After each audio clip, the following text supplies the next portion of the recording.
एक आदमी ने एक प्रेत की आत्मा को वश में कर लिया था। उस आदमी ने प्रेत की आत्मा को वश में कर लिया था, लेकिन जैसी भूल अक्सर हो जाती है जिसको हम वश में करते हैं, हम सोचते हैं कि हमने वश में कर लिया, और जिसको हम वश में करते हैं वह सोचता है कि मैंने वश में कर लिया। जैसे कि भूल रोज जिंदगी में हो जाती है, वैसी ही भूल यहाँ भी हो गई थी, क्योंकि जिसे हम बांध लेते हैं अनजाने, उससे हम बंध जाते हैं, और जिसे हम परतंत्र कर देते हैं, हम उससे परतंत्र हो जाते हैं। केवल वही स्वतंत्र हो सकता है जो किसी को परतंत्र ना करता हो। उसने उस प्रेत को परतंत्र कर लिया था। भूल में पीछे पता चला कि वह खुद ही परतंत्र हो गया, क्योंकि उस प्रेत ने कहा कि मुझे चैन नहीं पड़ती, मुझे तो काम चाहिए, निरंतर काम चाहिए।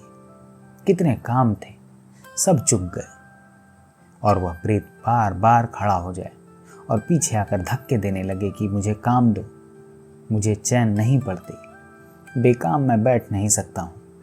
वह आदमी तो घबराया, अब काम कहाँ से लाए?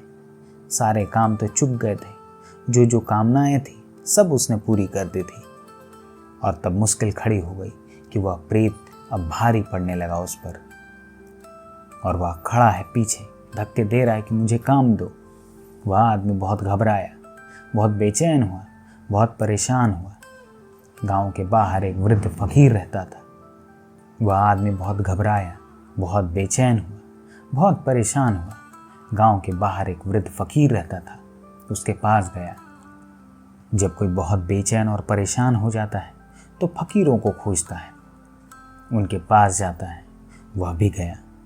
उसने उस वृद्ध फकीर को कहा कि मैं बड़ी मुश्किल में हूँ, एक प्रेत को पाल लिया। पहले तो सोचा था कि बड़ा अच्छा हुआ कि सब काम करवा लूँगा, अब मुसीबत हो गई, फांसी बन गई। अब कोई काम नहीं सोचते कि क्या करवाऊँ, वह मेरे प्राण ले रहा है। अगर मैंने उसे कोई काम न दिया तो वह अब एक ही काम करेगा, मुझे समाप्त करने का, और कोई काम नहीं बचा है। अब क्या करें? उस वृद्ध ने कहा कि यह डब्बा ले जाओ। एक डब्बा पड़ा था टूटा फूटा, इसे ले जाओ और उससे कहना कि इसे भरो। वह डब्बे को ले आया। रास्ते में बहुत सोचा कि बड़ा पागल मालूम होता है यह बूढ़ा, क्योंकि डब्बे में कोई बॉटम ही नहीं थी, कोई पेंदी ही नहीं थी, कोई तलहटी ही नहीं थी। बॉटमलेस बिना तलहटी का था वो, उसमें कोई पेंदी न थी।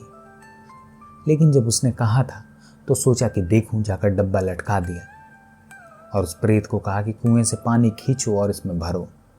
अब प्रेत पानी खींचने लगा और भरने लगा, और कहा जाता है कि तब से अब तक वह प्रेत पानी भर रहा है।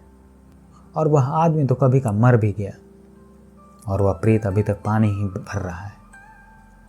वह पानी भर नहीं पाता है, और वह प्रेत सोचता नहीं कि देखें इसकी तलहटी है या नहीं, इसका पेंदी है नहीं या नहीं।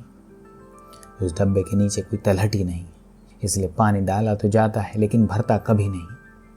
और यह प्रेत कोई एकाध नहीं है, सबके भीतर बैठा हुआ है और भरे जा रहा है और भरे जा रहा है, लेकिन कुछ भी भरता नहीं है। बहुत थक गया है प्रेत, बहुत परेशान है, बहुत पीड़ित है, लेकिन भरे जाता है, भरे जाता है, और यह नहीं देखता कि डब्बा भरेगा नहीं। डब्बा कुछ ऐसा ही है, मनुष्य का मन भी कुछ ऐसा ही है। मनुष्य का मन ऐसा ही है, शून्य, जिसकी कोई सीमा नहीं है, उस पर कोई नीचे जगह नहीं है, कोई ऊपर छप्पर नहीं है, कोई सीमा नहीं है। असीम और शून्य का गड्ढा है मनुष्य का मन। उसे भरने की कोशिश जीवन की असफलता है, लेकिन हम सब भर रहे हैं। हम सब लगे हुए हैं उसको भरने में, सब भरने के प्रयास में लगे हैं। क्या यह नहीं हो सकता कि हम यह भरना छोड़ दें? क्या यह नहीं हो सकता कि मन जैसा है, खाली और रिक्त, वैसा ही स्वीकार कर लिया जाए? क्या यह नहीं हो सकता कि मन का जो यह शून्य है, ऐसे ही अंगीकार कर लिया जाए, ना भरा जाए? क्योंकि एक बात तय है, यह मन तो भरता नहीं है, भरेगा ही नहीं। इसे भरने में हम ज़रूर मिटेंगे, हम ज़रूर मिटेंगे, मिट जाएंगे, समाप्त हो जाएंगे। हमसे पहले भी यही हुआ था, हम पर भी यही हो रहा है। हमारे बाद भी यही होता रहेगा।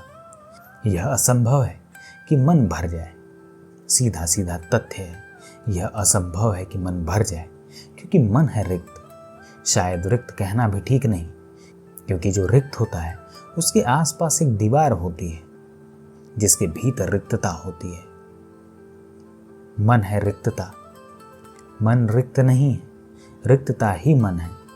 कोई सीमा ही नहीं है उस पर, कहीं कोई दीवार भी नहीं है उस पर। इसलिए डालो और डालो, सब खो जाएगा, सब खो जाएगा। वहाँ कहीं कुछ नहीं रुकेगा, ठहरेगा ही नहीं, बनेगा ही नहीं, निर्मित नहीं होगा। बच्चा जितना खाली मन लेकर आता है, उतना ही खाली मन लेकर एक बूढ़ा विदा होता है इस संसार से। जन्म के क्षण जितना खाली है मन, मृत्यु के क्षण उतना ही खाली है, उतना ही। एक भेद पड़ जाता है कि बच्चे को इसका पता नहीं होता और बूढ़े को इसका पता होता है, और पता बोध दुख देने लगता है। यह रिक्तता है भीतर, और रिक्तता को भरने का प्रयास है हमारा। फिर चाहे हम किसी बात से भरते हों, किसी बात से, कौड़ी से, पत्थर से भरते हों, राम नाम से भरते हों, मोक्ष से भरते हों, और किसी और बात से भरते हों, उससे कोई फर्क नहीं पड़ता। भरने की कोशिश बिल्कुल एकदम अर्थहीन है, और जब नहीं भर पाता तो हम कहते हैं कि बड़ा दुख है। दुख उसी क्षण शुरू हो जाता है जब से हम भरना शुरू करते हैं। भरने की कोशिश हमें भविष्य में ले जाती है। आज खाली है, कल भर लेंगे, परसों भर लेंगे। इस जन्म में खाली है, अगले जन्म में भर लेंगे। भरने की कोशिश से फ्यूचर पैदा होता है, भविष्य पैदा होता है, और भविष्य कहीं नहीं है तो केवल वर्तमान। इसलिए हमेशा व्यक्ति को वर्तमान में जीना चाहिए। उसे वर्तमान की चीज़ों को देखकर खुश होना चाहिए, क्योंकि भविष्य का कुछ भी अता पता नहीं। अगर विचार पसंद आ रहे हो तो चैनल को सब्सक्राइब करना ना भूलें। धन्यवाद।